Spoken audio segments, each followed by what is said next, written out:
Hi, this is Randy Finney with Right Side of the Chart, and today is Thursday, February 25th, 2021. It's a little before noon as I'm starting the video, and what we're going to do a little bit different here, something I haven't done in a while, but I like to loop back to or over to every now and then, and that's take a look at the longer term charts. 90% of what I focus on, especially lately, are 60-minute charts, 60-minute time frames out to the daily time frames. But every now and then, I like to talk on the bigger picture. I'm always keeping an eye on the long-term charts, but the longer you go out, we'll look at weekly and even monthly charts. The monthly charts go back decades. And the thing about is those developments that occur on those charts can take a long time to play out. And so I'll get to those in a second. One quick housekeeping item. I have to leave town today. I'm going to be out of town tomorrow through the weekend, and only have a laptop on me. So if I see anything compelling, I can get a couple chart images out there. Probably won't do a video tomorrow. And again, I may not even be able to post any updates depending on how things go. But I should be back in my office by Sunday evening at least. Okay, so what we're starting out here is the SPY, the S&P 500 daily chart, and I've added a line, what I like to call BOD line. That's actually prompted by a member on the site, made a comment. I'll get to that in a second. I want to go over the recent comments I replied to, but we'll get to that post 1 second. This is the trend line. I had the yellow one beforehand, and there's our breakdown. Again, covered almost ad nauseum recently. Breakdown, back test, rolling over, flirting with that 388-ish level there. Below it right now, give or take. But this is what I call BOD, or benefit of the doubt trend line. I'm not crazy about it, but it has the minimum number of reactions. Let's talk on that real quick. Let me jump over to the that post. Okay, so I'm going to go to the comments below yesterday's post titled QQQ Apple and Tesla updates, and a couple comments there. Number one, I'll just go through these real quick. Arrows keep pointing down. Well, yeah, I'll only call them as I see them. Believe me, everybody and their brother, I read a lot, listen to what's going on, and I know the vast majority is bullish, and I'll even talk about that here in a second.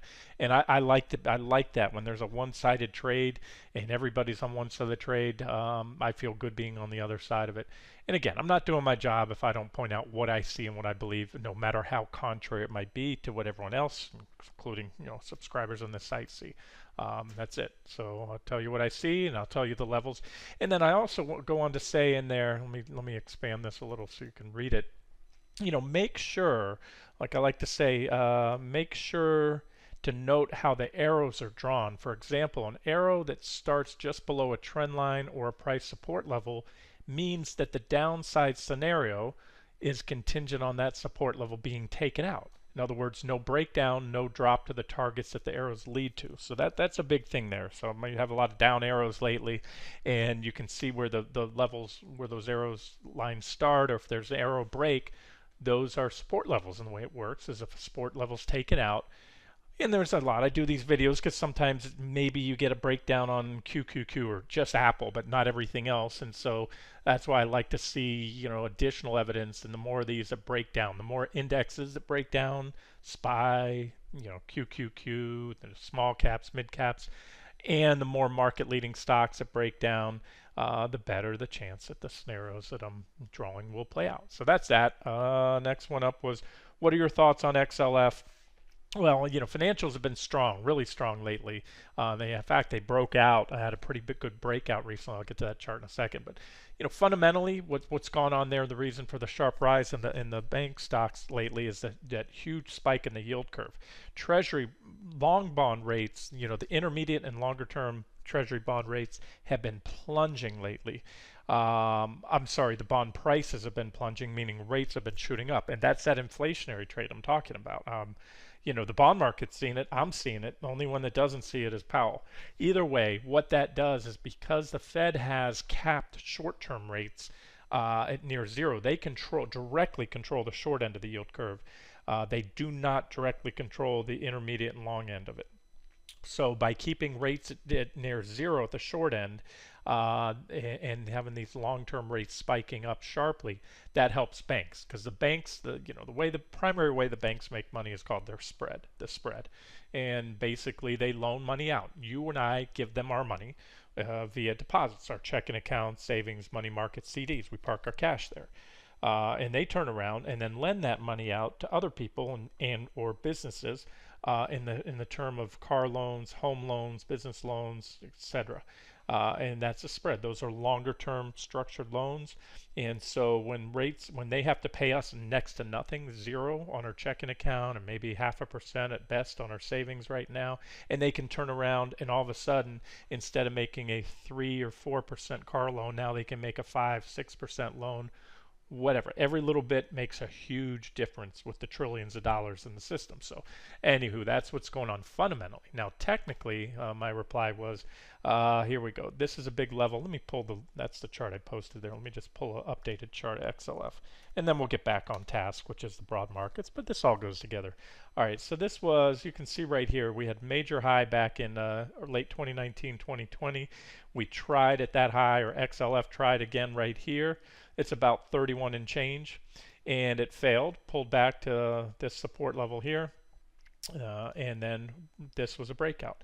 Now, so my response, fundamentally, again, this has been driven by that increase in rates, especially the sharp move up here with the sharp drop in long-term, or sharp rise in long-term rates recently and intermediate term rates. But technically speaking, if my stock market correction scenario plays out, which I still think it will, a break of this trend line right here, which I think we'll get if that happens, again, if this broad market goes down, should bring us back at minimum to a back test of that breakout 31.35. No sell signal yet in the financials. They're strong. The breakout's intact, but again, it'll most likely depend on what happens with the market here. So let's get into that, go back to where we were, just finish up on a couple of those other questions that were brought up in the under that post. Updates on DRIP and XOP. Well, I did put out an update on crude oil today. Gave you a chart there, 60-minute chart with levels to watch.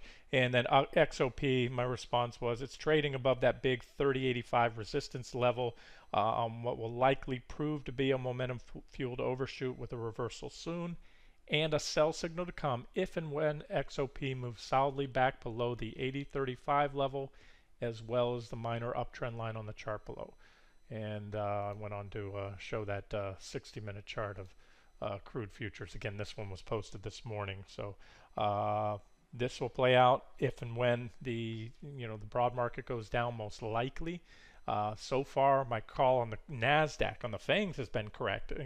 With those that I've called, Apple broke down, has continued to move lower, following those sell signals, Tesla, and QQQ is lagging behind. So we'll need to see the broad market, the S&P 500, of most of those other sectors that have held up, like financials. Once they roll over, I believe you'll see crude follow. And these are the technical catalysts. If you're trying to time, a trade on CL, use those trend lines. And again, the arrow breaks. That arrow right there says this trend line right here needs to go to trigger a sell signal, which should then take us down to this next trend line right here, followed by a reaction, then a move down to about 60, or no, that's about 58.90 or so.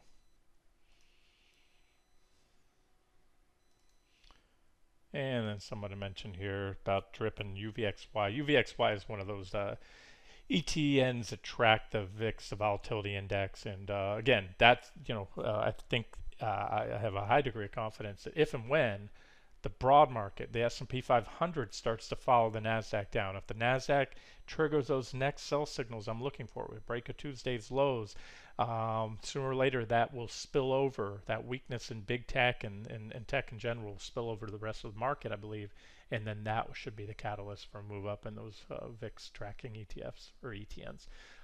Looks like another V-shaped recovery, only the NASDAQ is lagging. And my response to that is the NDX, the NASDAQ 100 has a much higher weighting of the FAANG, which I now call FAANG+T because Tesla's so big as far as market cap goes. It has a much higher weighting of those FAANG-T stocks than does the S&P 500. As such, the broad market will only go so far without the NASDAQ 100. In other words, you're not going to see the S&P climb another 15-20% if the Nasdaq 100 stays where it is or goes lower. Maybe big tech is only taking a breather and we'll play catch up soon. But as of now, I can still make a clearly bearish case, or still make clearly bearish cases on at least two of those top holdings, Apple and Tesla. And so either they will snap back soon and undo their recent technical damage, or we'll start to see some of the others break down, such as Microsoft. That's what I mentioned. I'm watching closely. Microsoft's breakout's still intact, but if it goes much lower, it falls back in the multi-month trading range, and then there's an uptrend line below that. And so those are the things I'm looking for. And if we get that, for example, those two things on Microsoft, coming back into that trading range with the breakout failing, that'd be a check mark for the bearish case. And then that uptrend line that's just below that, that would be an additional check mark and probably put the nail in the coffin, in my opinion, just that one, because that's such a top, not just the weighting, and that's simple mathematics. And, you have that high weighting in there. If money's coming out of those stocks, it's going to put pressure, selling pressure on the index, on the indexes. And then there's a psychological importance as well. All right, so there was that final one. If you draw the benefit of the doubt lines on any of these charts, we're still in an uptrend. And I said to that, not on QQQ. At least in my opinion, if I draw a trend line off the March lows, here, we'll get to that. Let's just jump over to the chart. Enough reading off there. You guys can check those out. QQQ, this is my trend line. And if I put one like this from here to here, it's not a valid trend line, at least not in my book. My book, what I consider a valid trend line are three distinct reactions. This would only be two distinct reactions. This trend line, the one that I have now, the yellow trend line, has quite a bit more. So whereas the S&P 500, I could give it three trend lines, three distinct reactions, this one you have quite a bit more, as you can see here. And then when it broke, it was an impulsive breakdown too, impulsive selling the first couple of days. That helps to confirm the breakdown. And like I was saying, we need to take out this 314 level, or pretty much Tuesday's lows, with conviction. And that should, if that happens, my expectation would be pretty relatively swift move down to my next target, and quite possibly enter all these before everything's said and done. But we're going to need to see breakdowns in the financials and the S&P 500, more downside in the S&P 500 and things like that. Okay, before we move on to the long-term charts, which we're about to do, same story. There's this is the level there's Monday's candle, so there we gapped down on Tuesday. And so that was it. We back tested on that day. On Tuesday, we back tested the top of the gap. We went way down early in the day, rallied back up, failed there. Had a very brief momentum fueled overshoot yesterday, but marginally. So that's effectively another test. So check one, check two, check three. 3 days so far where QQQ has backfilled the gap, but failed to get above that resistance level. They're not, it is an objective level to short, as I mentioned, but the next check mark will come once we take out, once we take out Tuesday's lows. And pretty much, if you look at these candles, the body of these candles, probably just take out the bottom of those right there. I'd say around that, I think, once we take out about 316, that should probably do the trick. 314 even better, and then of course I think a nail in the coffin will be a move below Tuesday's low. On the flip side, we're tapping on resistance. Maybe we break out, and if we do, there's still another big old gap right there. Monday's gap, that's Friday's candlestick close right there, and Monday's candle. So this line right here, roughly at whatever that level is another gap. So there's still some pretty significant overhead resistance in the Nasdaq 100, and if we can get solidly above, let's say, yesterday's highs, and then we'll probably go for a gap backfill there.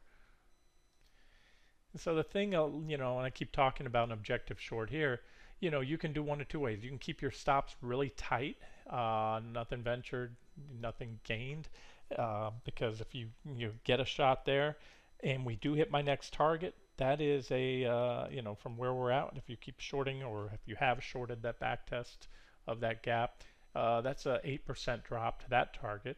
And if that happens, I think we'll have the S&P clearly rolling over at that point, and we could get some much larger moves. Let's look at that. Let's now jump out to the longer term charts. Let's go to a weekly. This is QQQ. I have some lines here. These should be updated, but this one right here is the percent of stocks here. Let me make that a little brighter so you can see it. Percentage of stocks trading above their 40-week EMA.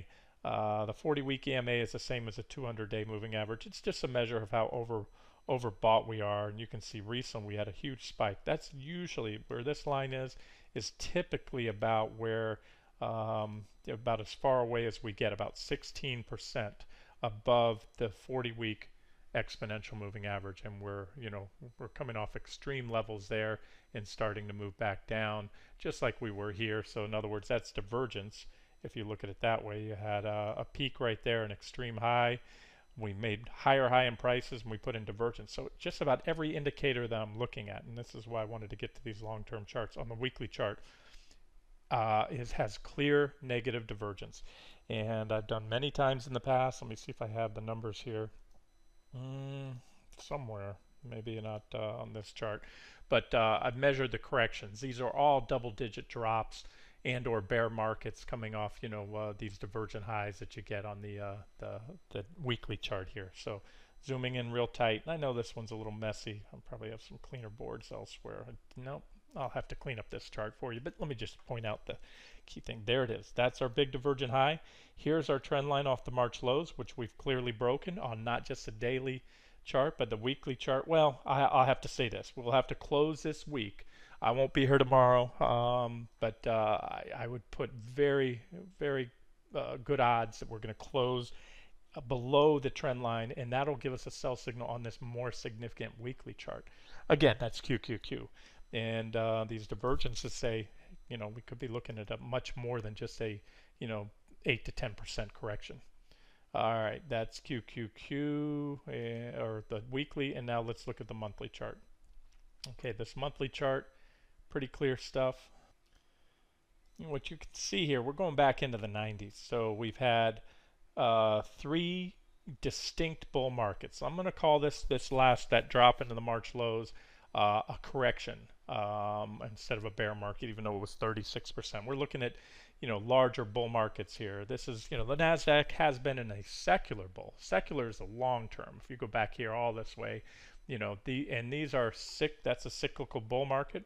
There's a cyclical bear market within the larger secular bull market. Okay, so now these cyclical bear markets are dropped. That drop back then was, let me move this one, let me just measure right about there down to right here is where I'm going. That was 80 something percent drop in the Nasdaq 100 back in 2007. Doesn't look like much, but there was a great recession, 55% drop. The S&P fell about the same, and then again we've had some drops along the way, including the big drop, 36% in the broad market, whatever it was here, about 31% in the Nasdaq 100 back in March. But when you look at it this way, it's a correction. Here's the thing. Okay, so there's your bull market uptrend lines. Bull market uptrend line broken. This is a bear market. Bull market uptrend line broken in October 2000. Well, the market topped in October 07. Trend line broke shortly after. Bear market. And now this trend line right here is our current cyclical bull market trend line. I'm going to zoom in on that real tight. Lots of clean, distinct reactions. It started back in when the Nasdaq actually bottomed in late 08, where everything else, the S&P 500, Russell 2000, small cap index, the mid caps, they all bottomed here in March of 09.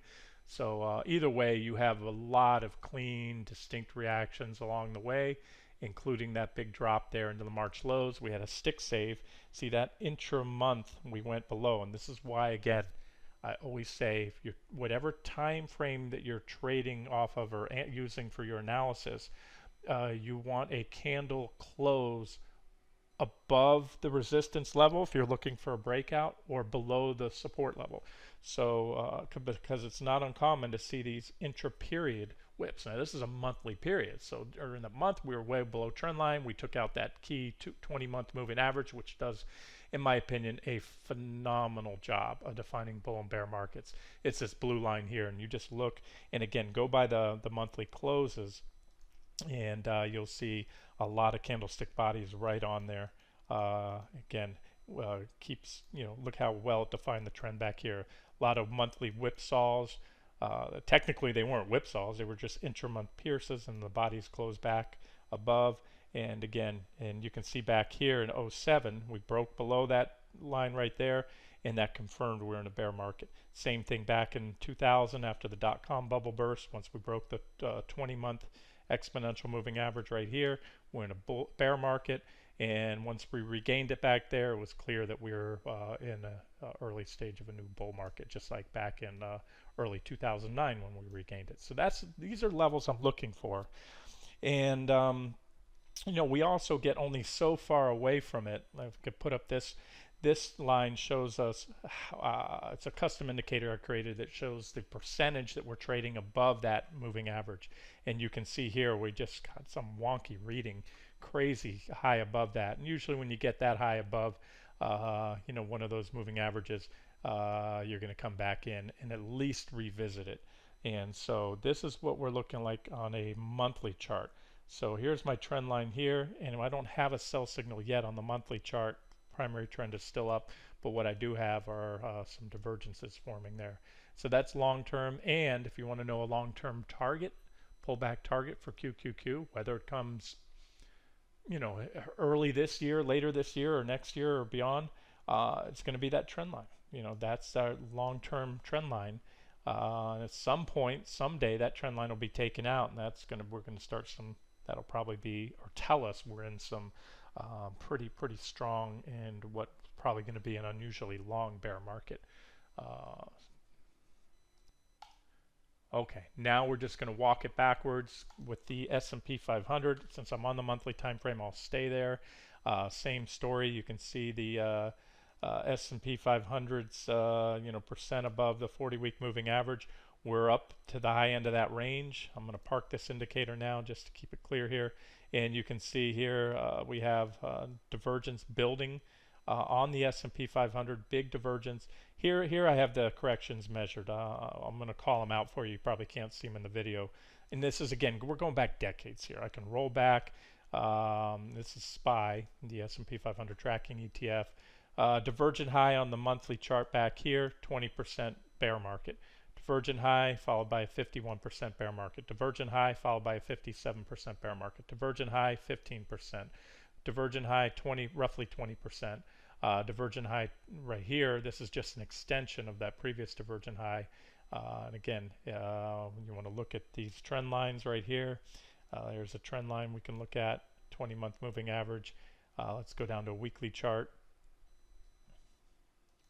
And I'm going to toggle over to the S&P 500 instead of SPY. So if I go to the S&P 500, we can go back even longer.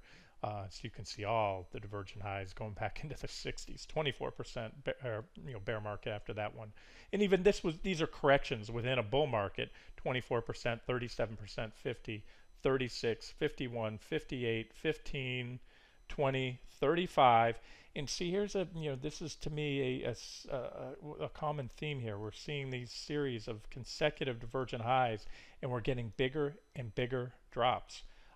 This is a function of the Fed coming in and pumping up the market, creating more volatility, bigger drops. So if you call these corrections, that they meet the definition of bear market, they're getting larger and larger. So there's a pattern there, kind of like those little pre-shocks you get before an earthquake. I don't know. I don't live in California. I know you guys get aftershocks, but aren't there some early, smaller tremors that come sometimes, maybe before, I don't know. Let's just use that analogy, whether that's what happens over there or not.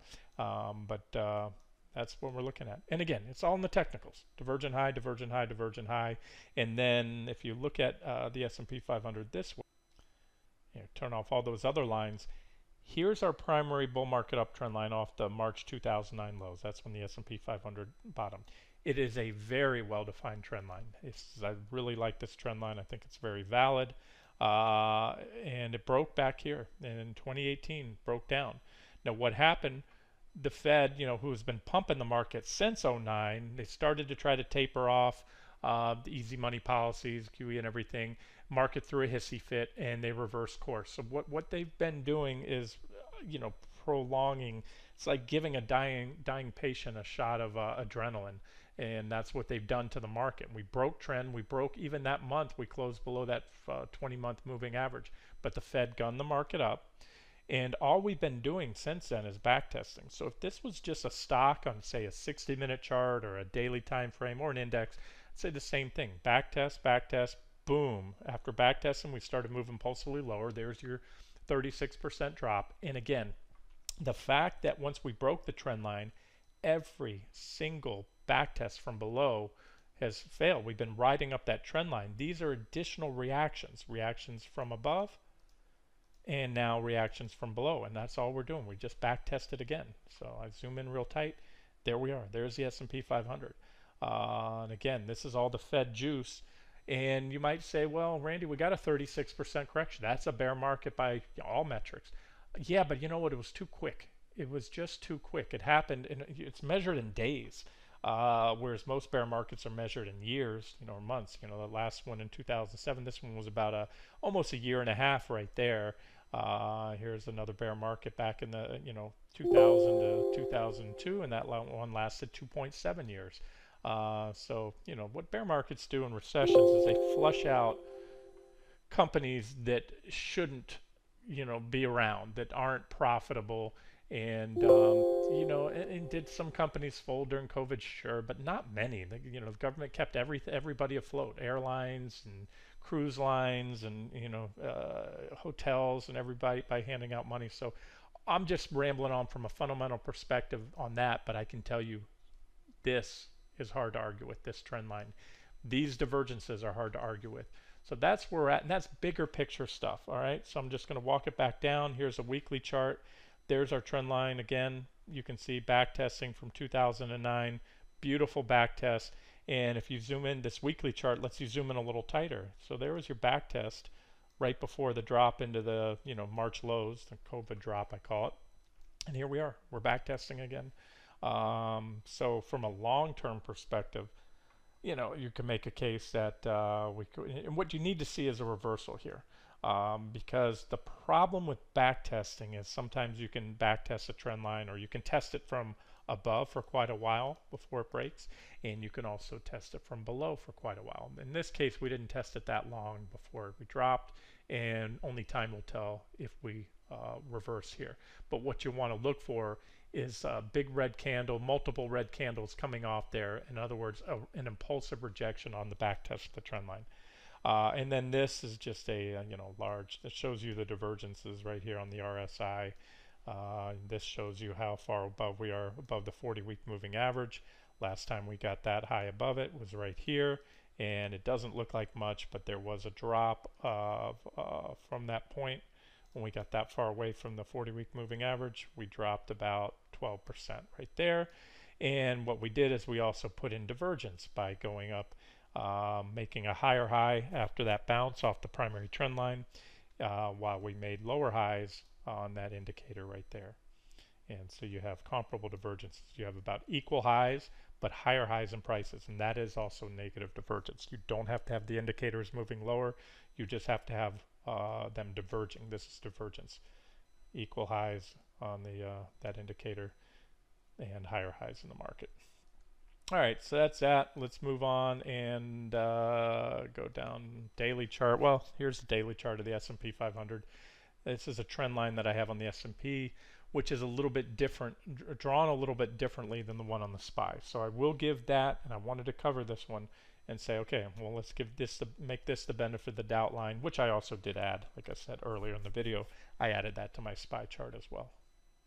Right there. There it is. So that's it. So a little more downside will just be an additional checkbox. Otherwise, if you're bullish and in disagreement with me, look, like I said, we don't have an all-in moment yet short in the market. There's too many stocks and sectors still above key levels that they just recently broke out of, and you have the S&P 500 above this, BOD trend line. But again, I put a higher weighting on this one because there's more reaction. So I think that sell signal, boom, boom, is still intact. All right, finally, what I wanted to do is just a longer term outlook, which I haven't done in a long time, on just a few. We won't go through them all.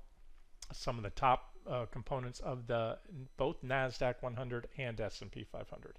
So I'm clicking on a watch list that's off to the right of this, where you can't see on the screen. And I have all the components of the, actually this is SPY.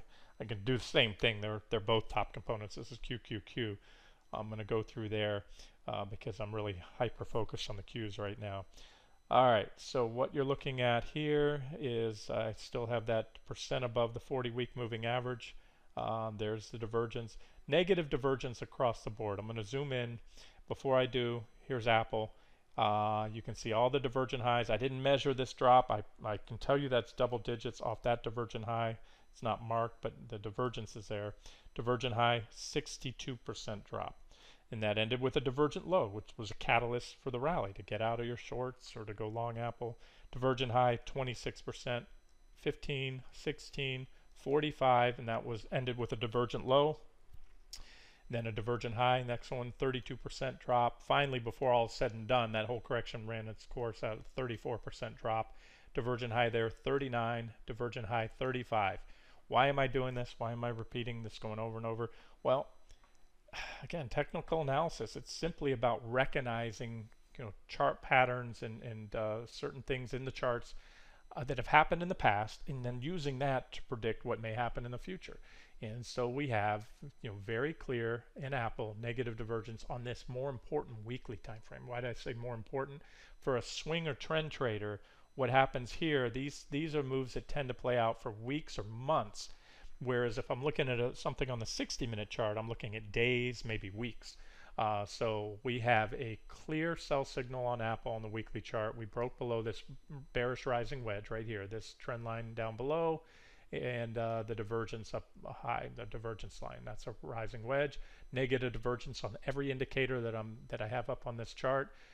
Sell signal last week, so we confirm with a solid red close below, and more downside today. Okay, so again, just looking at past similarities, similar technical, what Apple did following those divergent highs, 35, 39, 34, 30, well, yeah, 34 was just part of that same correction. Okay, so you're looking at an average right there in the mid-30s right there for the last one. Before that was 45. Now, some are smaller, 16%, 15. All right, you get the drift. And then where might Apple go if things get, really bad? Well, here's a trend line, this yellow trend line we haven't visited in a while. When you get these trend lines, it's like a moving average. You get far enough away from it, ultimately you're going to come back and visit that again. So that would be a potential downside target. I know that it's heresy, for Apple bulls for me to even talk like that, but that's about we'll cut the stock in half depending on when it got there. Again, you guys, take it for what it's worth. That's the way I see the charts, and that's what I think is possible with Apple. I'll speak to that real quick too. Don't ever underestimate just how fast and how sharply the news flow can and does change. From when everybody's bullish and everything's good, unemployment's low right now. The latest numbers came in real low.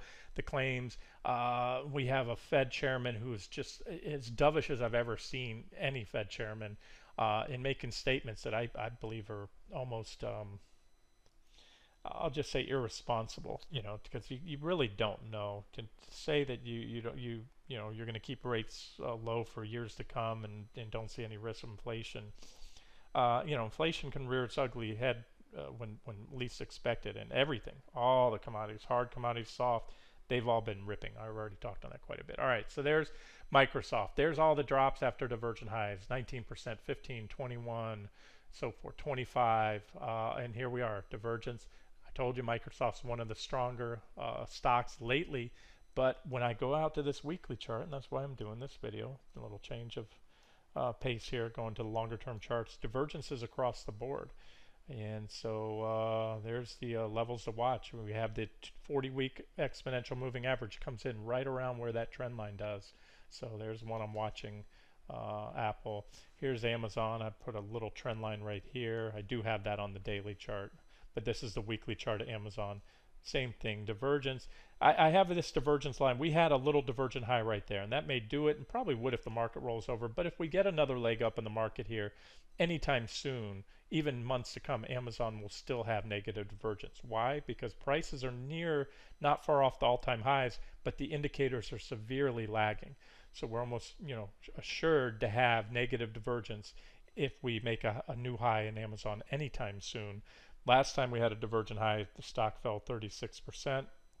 Unless I'm not missing it, maybe we had one there. I had to add that in. Yeah, we did have one there, but we had a small one there and a 36% drop. 14, 32, so forth and so on. And if you're wondering where Amazon will go during the next correction, here's my primary trend line off the late 2008 lows. This blue trend line hasn't been visited since the drop back in March last year. So we're looking, if it were to hit that trend line anytime soon, you're talking about a 22% or so drop. Facebook, won't spend too much time, but you can see my primary uptrend line right there. Tesla, I've shared my thoughts on this. A lot of downside left in this stock, and again, this is one along with Apple, not just a top heavy component in the S&P 500, Nasdaq 100, but the psychological importance of this one as well, and to the market as a whole. And you can see big divergence, and Tesla broke down a while ago. Some stocks break down. This was a bearish rising wedge right here on the weekly chart, and we broke down there. Some stocks break down and never look back. They do this. Other stocks break down and then backtest. This Tesla backtested once, twice, right at the apex of the wedge. All we do is extend the two lines out, the uptrend line, backtesting from below, and now it's starting to roll over. And it's doing so with negative divergence. If we didn't have this divergence, I wouldn't be looking for more downside. Or I might not be, but I am. And this is where my minimum target is, about 464 or so on Tesla. Okay, so I could go through each and every one. You're going to see the same thing. You're going to see the majority of components, not just big tech, almost all stocks in the Nasdaq 100 with negative divergence on the weekly chart. Those that haven't already broken down, like Tesla and Apple, are not far from it. So those are levels to watch. And then finally, back to QQQ, where we started. There we go. Boom, boom, boom, boom, bouncing. And we're getting down close to that 314 level. And this is another day where we're down. They've stepped in and bought the dip the last few days, but this is about the third day now, right? Third or fourth day over the last week, other than yesterday. 1, 2, 3, yeah, 3. That we've seen, a 2 to 3% drop in the Nasdaq 100. That usually comes when things are starting to crack near a top, and the fact that it's coming after a breakdown, I don't know. I see, clear sell signals on the Nasdaq 100. We just need to see some of the other sectors in the broad market roll over, and I think that's going to happen. I think it started here with tech. When tech breaks, like I said before, the market breaks. So I'm going to wrap it up here. You guys know the levels to watch. You know where the targets are. I'm not putting out a lot of official trades or really any lately because it's easy. If we get a broad-based sell-off, I'm going to say hyper-focus on these indexes.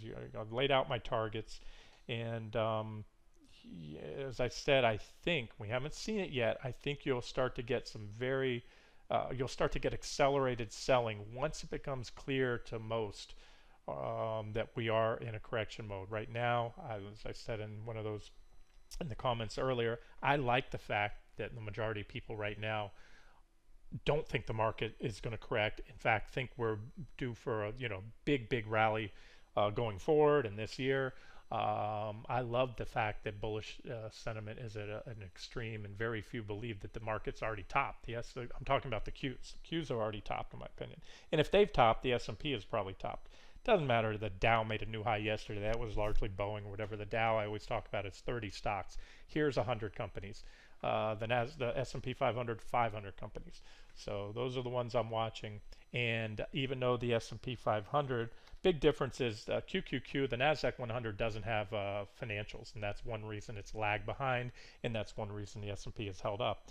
But what we do have in the S&P 500 is the technology sector is by far the largest sector. The last time I looked, it was around 25% weighting in the S&P 500. So as I said, it's almost mathematical uncertainty, definitely improbable to see the S&P 500 continue to climb if the tech sector continues to move lower. All right, guys, that's it. I'm going to wrap it up here, get the video out to you guys. If I see anything big today before I leave town, I'll try to get it out to you. And anything big tomorrow, again, I'll be working off my laptop if and when I can. And I'll try to get some at least chart images out to you. No videos tomorrow. This has been Randy Finney with Right Side of the Chart. Have a great day.